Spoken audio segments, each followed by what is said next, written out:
Hey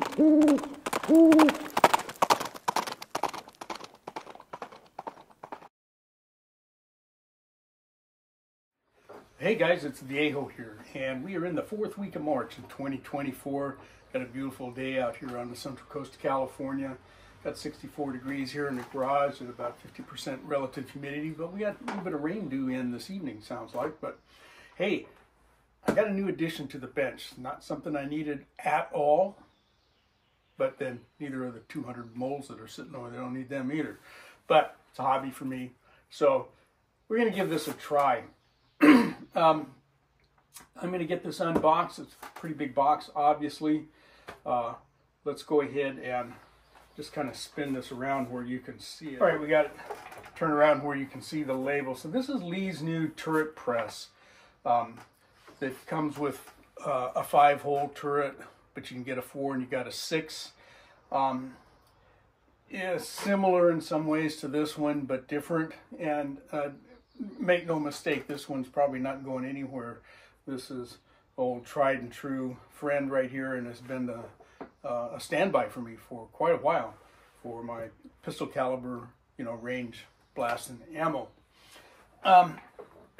Let's go ahead and get into the box first, and we'll come back and talk about why I got this and what I think I'm going to do with it.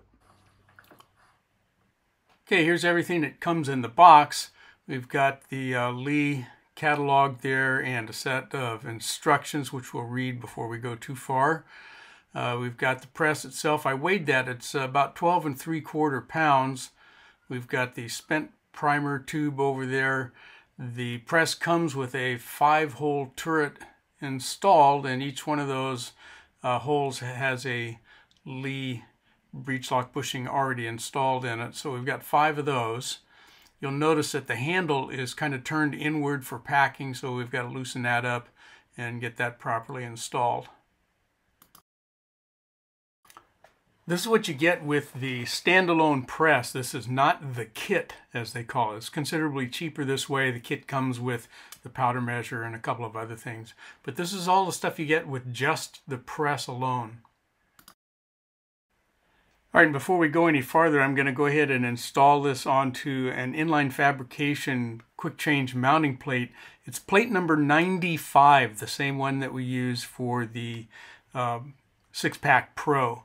So I'm going to get this stuff out of the way here, and then we're going to put you in speedy mode for the plate mounting. Stand by.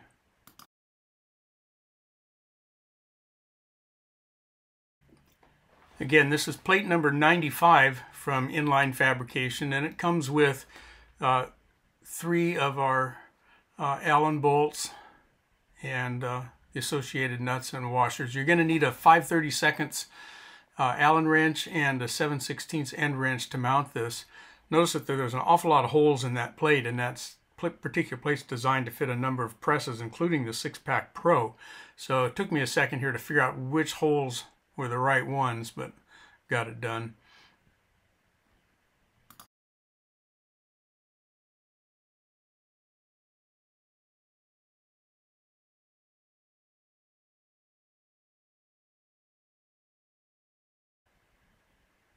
All right, that's it. We get them all snugged up, and then we'll go ahead and get it mounted over there on the stand.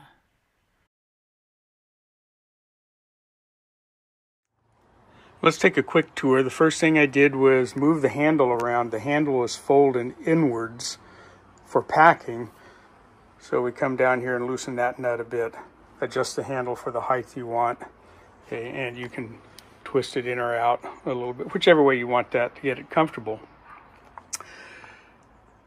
The tool carrier, they call it, comes with a 5-hole, I'm still going to call them turrets, but seems like Lee doesn't want to use that term anymore. But it does come with bushings, okay? The Lee breech lock bushings, the newer kind with the O-ring in there. And they specify in the instructions, hey, if you don't want to put one of these on every one of your dies and all your die sets, then just go ahead and pull that O-ring out, screw your die down in there as normal, and put a die lock ring on it. Okay. We've got a little tool holder over here that will hold your primer arm, whichever one that you're not currently going to have in the slot over here. You get an Allen wrench here. Okay, there are a couple of things on here that you might need to use that for when it comes time to change the tool carriers out. Got a slot over here to hold whichever of the primer feeders that you're not using. Okay. We've got the, the Lee primer feeder here. You guys are probably familiar with that. I've never been able to make myself like those. Get in there. There we go. But I'll reserve judgment. Maybe they've improved this to where it'll work better for me. We'll see. One thing, well, let's put this on. Here is the rack for the completed cartridge bin. This guy comes up and it just fits into this little hole. This is plastic. There we go. That just kind of snaps down in there. And then our completed cartridge bin goes on there. And I tried this with a couple of other types of bins. Let me show you. So here's another bin made by Uline. Okay, a little smaller, that just, fits on there okay.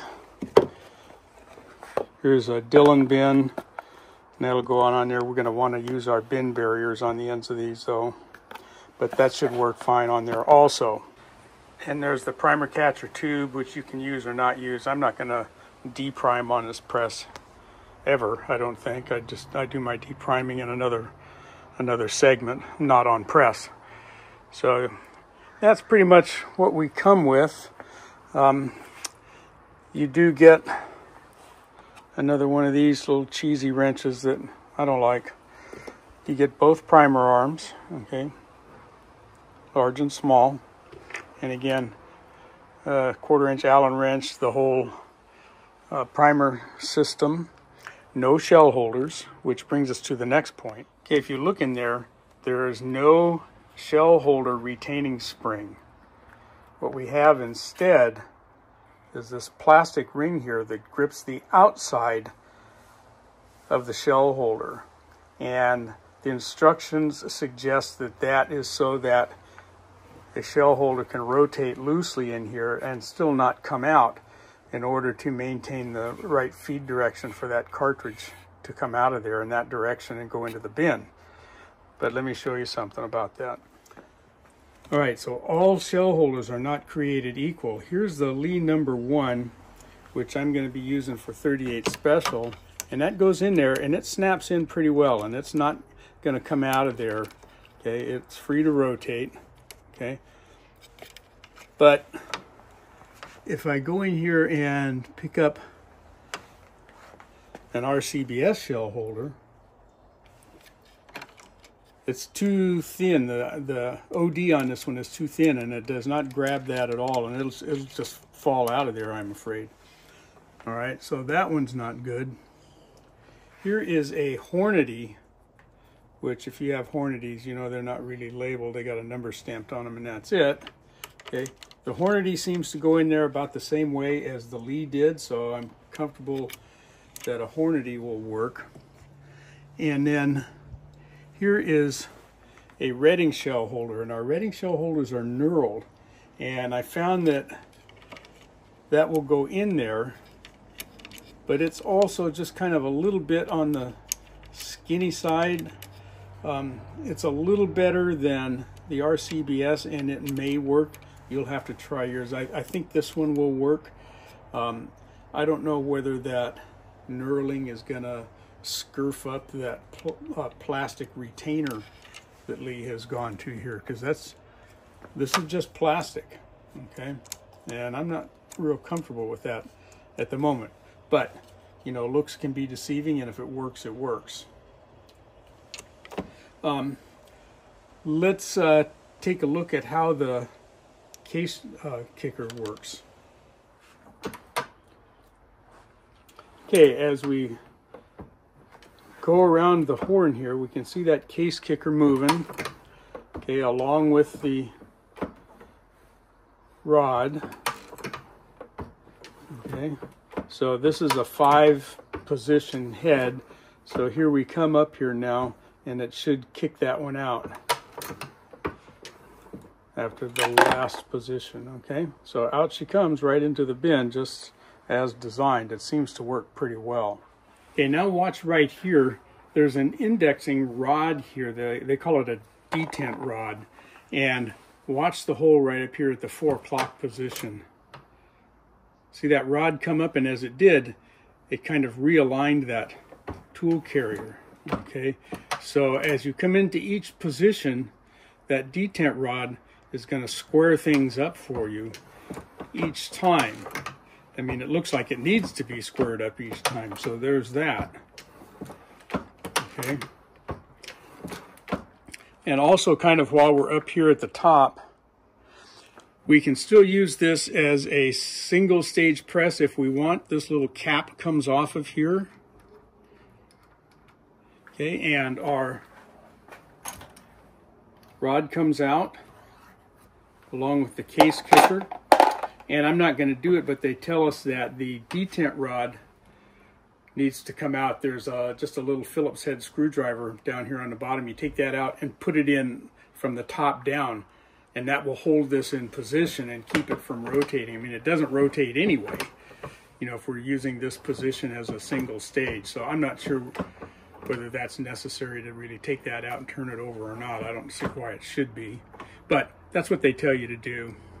You have to kind of raise the ram. Then there's a Phillips head screwdriver or screw right back in here that holds that in. So you have to take that screw out, put the screw back into the top after you pull this out, put it in from the top down. You know, I don't see any good reason for doing that yet, but time will tell. You notice this little L-shaped keyhole here.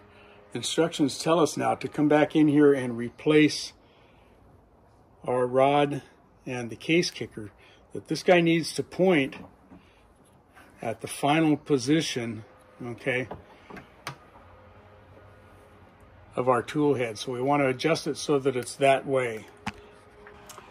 And our detent rod is facing the right direction. So this goes down in here with the leg of our rod then pointing at the hole, or that keyhole, and then our case kicker is going to slide onto the rod like that. And the rod just sits down into this hole right here. Okay, there's no, you know, wiggling or anything. It just rides loosely in there.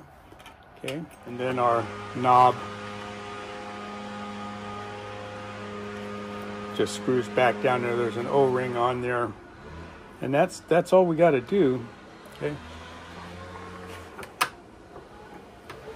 and then we're back into our auto advance mode. So pretty simple system, but it does have to go back together correctly. It's obviously clearly different than the 4-hole turret. All right, there we go, all set up with all the pieces and parts duly installed. That's what she looks like.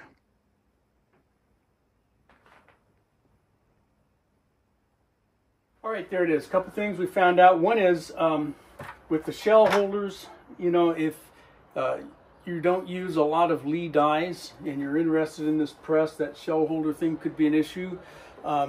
If you get one of these and then find out that your shell holders don't work, this set of universal shell holders from Lee will work for most of your calibers. I use this over on my little decapping press, my old Lee reloader press that you've seen me use for decapping my brass when I get back from the range. And this set's comes with 11 dies or 11 shell holders. There was one extra that I got to put in there. So I've got a pretty full set there if the ones that I have up here on the wall don't seem like they're going to hold. You know, I'm not real fond of that, I got to admit. But I understand why they did it that way. The next thing is it's going to need lighting. And if you have these systems, you know, this is one for the 4-hole classic turret press, and that arc there fits that turret size, will not work on this. Okay, the radius is way different, and this is not going to fit up in there. So that's something that we'll have to wait for somebody to come up with for us. So it definitely needs light. In the meantime, my sewing machine lights are working well. I kind of like the ease of switching in and out with this rod. That's easy enough to do. It's a no-brainer. It's just real simple, to get this to switch from auto advance to a single stage. I think it's actually easier than with the 4-hole turret press. You know what a stumble that was, trying to get the turret to fit down over the little square part on that advancing rod for the other press. So we'll see how we like it. I sort of like this detent rod that's in here. I'm not sure I like it that it needs to have but this thing does move, and it's just a different kind of a setup than we are used to on the 4-hole turret. So why did I get this? Well, one of the things that I liked about it was that you can set it up to be a 3-hole turret, and I've been kind of looking for one of the old Lee 3-hole turrets. I was talking with William C. Chapin not long ago, and he's got a couple of them, and he likes them, and I like that idea because I tend to pre-size my brass before I get it to this press. I do them in big batches. Whenever I get enough dirty brass to tumble, I get them out of the tumble, dry them, and I size them on the Lee APP. Okay, size the whole batch, 500 or so at a time. So I don't need a sizing station. So with a 3-hole turret up here, I can run my powder measure with the new Lee Square Start expanding die in it, and then followed by a cedar and a crimp. Just 3 stations. 5 stations, I don't think I need 5 stations. I don't think I'm going to need a powder cop die. Maybe. I got to see how this is going to work with me standing and loading. Can I see down into the case? And maybe not. Might not be able to see down into the case on this one. We're going to find that out too. So we're gonna quit here for today. What we're going to do in the next video is I have this tool carrier is what they're calling it. Okay, but we're going to call them turrets. Okay, despite what Lee says. And to do the 3-die setup, you use the 6-hole turret, okay, and alternate, and you get 2 rods, okay, one for a 6-station and one for the 3-station, so it advances correctly. You don't have to advance twice to get to the next subsequent station if you're doing a 3 setup. All right, so you get 2 rods with that one. So that's what we'll do next time. We'll get this one out of there, install this one, get some dies in it, and run some ammo through it. All right, from the Viejo bench for now, that's all she wrote.